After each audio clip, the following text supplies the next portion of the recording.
There is a drink that fed entire generations before refrigeration existed, before pharmacies stood on every corner, and before anyone trusted the water coming out of the tap.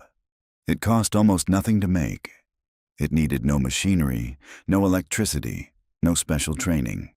A jar, a piece of root, some sugar, and a little patience. That was the entire recipe. And from that simple combination, families produced a sparkling, spicy, slightly sweet drink that helped digestion, eased nausea, and replaced contaminated water during long, hot months of work in the fields. It was the most common homemade beverage in many households for nearly 2 centuries, and then in just a few decades, it vanished almost completely from kitchens around the world. Today, almost nobody under 60 has tasted the real version. Most people do not even know it ever existed. And yet, you can make it tonight with what is probably already in your kitchen for less than $1 per gallon. I want to be honest with you from the start. What I am going to share is not a medical claim. It is not a miracle cure. It is something simpler and in many ways more powerful. It is a piece of practical knowledge that was once common and is now treated as if it had been invented yesterday by people charging premium prices for it. Everything I describe here comes from documented historical practice, published food science research, and methods that anyone with a glass jar can verify on their own kitchen counter. The goal is not to convince you of anything. The goal is to give you back something that used to belong to ordinary households and was quietly taken away. The drink is ginger beer, but the real one, not the version sitting on supermarket shelves. The real one is alive. It bubbles on its own without any machine injecting gas into it. It carries living bacteria and wild yeast that have already broken down most of the sugar before you drink it. It tastes spicy, fresh, slightly tart, with a depth that no industrial soda can imitate. And the engine that makes it possible is something called a ginger bug, a small jar of fermented ginger, sugar, and water that you keep alive on your counter the same way some people keep a sourdough starter. To understand why this matters, we have to go back to the 18th century, to England, to the American colonies, and to the moment when ordinary people figured out that fermentation could save their lives. In the 1700s, drinking plain water in a city was dangerous. Wells were contaminated. Rivers carried waste. Cholera, dysentery, and typhoid killed people every season. Long before germ theory was understood, families learned through experience that lightly fermented beverages did not make them sick the way water did. These weak drinks, often called small beers, were brewed at home in enormous quantities. Children drank them. Workers drank them in the fields. They had very low alcohol content, just enough to suppress harmful bacteria. And they replaced water as the daily household beverage. Ginger beer became one of the most beloved members of this family of drinks. It rose to prominence in Yorkshire and northern England, where the climate was right and where the spice trade brought Caribbean sugar and Asian ginger root within reach of working-class families. By the early 1800s, ginger beer was being brewed in nearly every household across rural Britain and across much of the American countryside. It was prized as a digestive aid after heavy meals, a remedy for nausea, a refreshment during summer work, and a safe alternative for children. It was thick, cloudy, spicy, and unmistakably alive.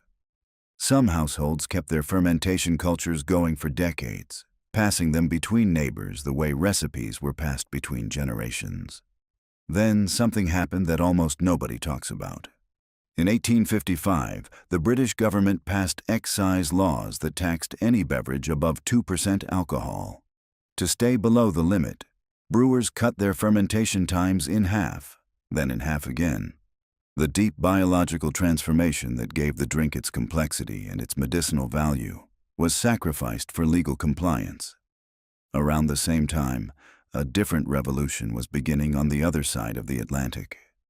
Machines capable of forcing carbon dioxide gas directly into water were being refined. In 1904, a Canadian pharmacist named John McLaughlin perfected a pale, clear, machine-carbonated ginger ale that could be produced in a factory, shipped long distances, and stored indefinitely. It was clean, predictable, and lifeless. And that was the whole point. What followed was one of the most successful marketing campaigns in food history. Beverage companies spent enormous amounts of money convincing the public that clarity equaled purity, that cloudy meant dirty, and that the murky homemade drinks of their grandparents were unsophisticated relics. Within a single generation, the bubbling jars on kitchen counters disappeared. By the 1960s, the introduction of high-fructose corn syrup turned soft drinks into something the human body had never encountered before. Sugar, in a form so concentrated and so cheap that it could be added to nearly every processed food on the shelf. The microbes that used to predigest sugars before they reached the stomach were gone, and the calories arrived raw and unbuffered. Public health data from the following decades tells the rest of that story clearly enough. Let me be specific about the difference because numbers help. A standard 12-ounce can of commercial ginger ale contains around 35 grams of added sugar and almost no actual ginger compounds. It is flavored sugar water with injected gas. A glass of pasteurized fruit juice can contain even more sugar, often 40 to 50 grams per serving. And because pasteurization destroys the natural enzymes that would slow absorption, that sugar enters the bloodstream almost as quickly as a soda. In contrast, a properly fermented ginger beer made from a ginger bug starts with similar amounts of sugar, but the bacteria and yeast consume a large portion of it during fermentation. By the time you drink it, the sugar content has dropped significantly, and what remains is buffered by organic acids, living cultures, and bioavailable plant compounds. There is real food science behind that last part. Research on fermented ginger has shown that the lactic acid bacteria active during fermentation convert a compound in raw ginger called gingerol into another compound called shogaol. Shogaol has been documented in laboratory studies as having stronger antioxidant and anti-inflammatory activity than the original gingerol. In other words, the fermentation does not just preserve the ginger. It transforms it into something more potent than the raw root. This is the same principle we have seen with other fermented foods, where bacterial activity creates molecules that did not exist in the original ingredient. Now here is the part that should make you stop and think carefully. The modern beverage industry has noticed that consumers are walking away from traditional sodas. Their response has been brilliant from a business perspective and almost insulting if you understand the history. They have launched an entire new category of premium functional sodas, prebiotic drinks, probiotic tonics, gut health beverages, all sold in beautifully designed cans at prices ranging from $2.50 to $4.50 each. These products are essentially industrialized, standardized, shelf-stable imitations of what your great-great-grandmother kept in a jar on her counter for almost nothing. The industry removed the living cultures from your drinks 100 years ago because they were inconvenient to ship. And now they are selling those same cultures back to you as a luxury product, with a markup that would have shocked any farmer in the 1850s. You do not need their cans. You need a jar, a piece of ginger, some sugar, and about 15 minutes of effort spread across a week. That is the whole operation. Let me walk you through it carefully because the details matter more than people realize. You will need a clean glass jar of about 1 quart in size, organic ginger root with the skin still on, plain cane sugar, and filtered water. The reason the ginger must be organic is simple. Conventional ginger is often irradiated or treated in ways that kill the wild yeast living on its skin, and that wild yeast is the entire engine of this process. The reason the water must be filtered or left out overnight is that chlorine in municipal tap water is specifically designed to kill bacteria, and we want certain bacteria to flourish. To begin the bug, take 2 tablespoons of grated organic ginger with the skin on, 2 tablespoons of sugar, and 1 cup of water. Combine them in your jar and stir vigorously. Cover the jar with a piece of cloth or a coffee filter held by a rubber band. This allows air to flow in and out while keeping fruit flies away. Place it somewhere warm, ideally between 65 and 75 degrees Fahrenheit, out of direct sunlight. Every day for the next 5 to 7 days, you feed it with another tablespoon of grated ginger and another tablespoon of sugar. Stir it firmly each time to introduce oxygen, which the yeast needs in the early stages. By the 3rd or 4th day, you will start to see small bubbles forming on the surface. The liquid will become slightly cloudy.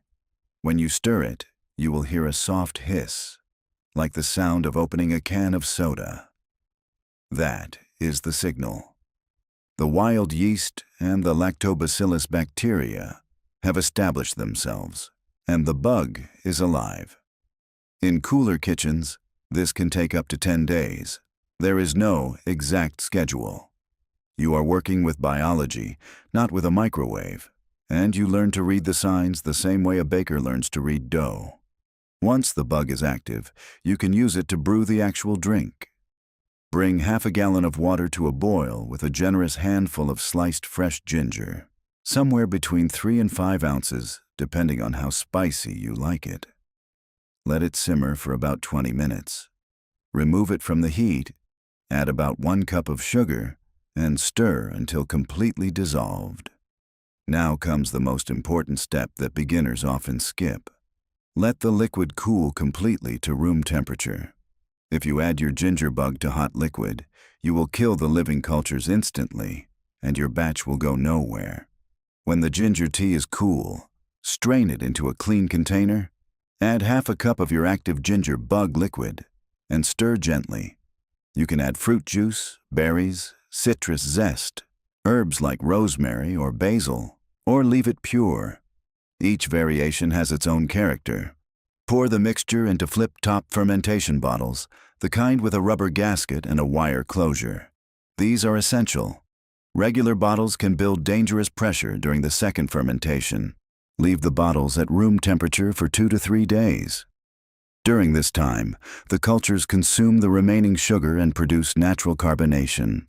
After 2 days, carefully open 1 bottle over a sink to check the pressure. If it hisses firmly when you crack it open, it is ready. Move all the bottles to the refrigerator, where the cold will slow the fermentation almost to a stop. In the fridge, the drink will continue to develop slowly and will keep for several weeks. To maintain your bug indefinitely, you feed it once a week with a tablespoon of ginger and a tablespoon of sugar if you keep it in the refrigerator, or daily if you keep it on the counter. A healthy bug can live for years. Some have been kept alive across decades, passed between family members, neighbors, and friends. When you give a friend a portion of your bug, you are doing something that humans did regularly for centuries before we forgot how. The cost of a gallon of ginger beer made this way comes to roughly $1 in ingredients once your bug is established. The active labor amounts to about 15 minutes spread across the week.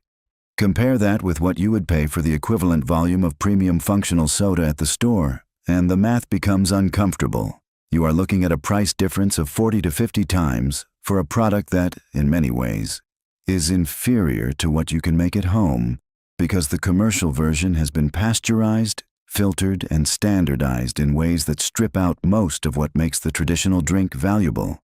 There is one practical warning worth taking seriously. Because this drink is alive, it produces real pressure as it ferments. Use proper flip-top bottles.